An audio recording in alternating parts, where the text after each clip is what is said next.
नमस्कार, पुन्हा एकदा सर्वांचं स्वागत आहे प्राधान्य न्यूज मध्ये। तर आपण जर बघितलं तर कोपरगाव नगरपालिका निवडणुकीची जी खरीची रणधुमाळी जी आहे ती चालू झालेली आहे। म्हणजेच आज जो आहे तो 21 डिसेंबर रोजी जो निकाल जो आहे तो सेवा निकेतन स्कूल मध्ये चालू झालेला आहे।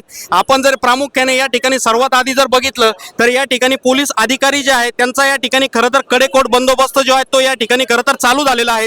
त्याचबरोबर जसं जसं प्रभागाच्या ज्या फेऱ्या आहे त्या फेऱ्यांचं जे मतदान आहे तर जसं इथे कार्यकर्त्यांना नागरिकांना कळतंय तर नागरिकांकडून त्यांच्याकडनं जल्लोष आहे तो जल्लोषाचं वातावरण या ठिकाणी चालू झालेलं आहे। प्रामुख्याने जे पोलीस अधिकारी आहे त्यांच्याकडनं कडेकोट जो बंदोबस्त जो आहे तो या ठिकाणी ठेवलेला आहे। तर ज्याप्रमाणे कुठल्याही प्रकारे जे प्रभागावाईज जे आहे ते उमेदवारांचे जे नाव आहे त्यांचं लीड पुढे येतंय तर ते लीड पुढे आल्याच्या नंतर या ठिकाणी प्रत्येक जो कार्यकर्ता असेल नागरिक असेल त्यांच्याकडनं जल्लोष जो आहे तो प्रामुख्याने केला जातोय आणि जी पूर्णपणे अधिकृत जी आहे ती घोषणा झाल्याच्या नंतर संपूर्ण जी माहिती जी आहे ती आपल्या प्राधान्य न्यूजच्या माध्यमातून सर्वांना काय ती दाखवल्या जाणार जे आहेत। आपण जर या ठिकाणी जर बघितलं तर जी पब्लिक जी आहे ती संपूर्णपणे या ठिकाणी तो जल्लोष उत्साह जो आहे तो त्यांच्याकडनं सादर केला जातोय।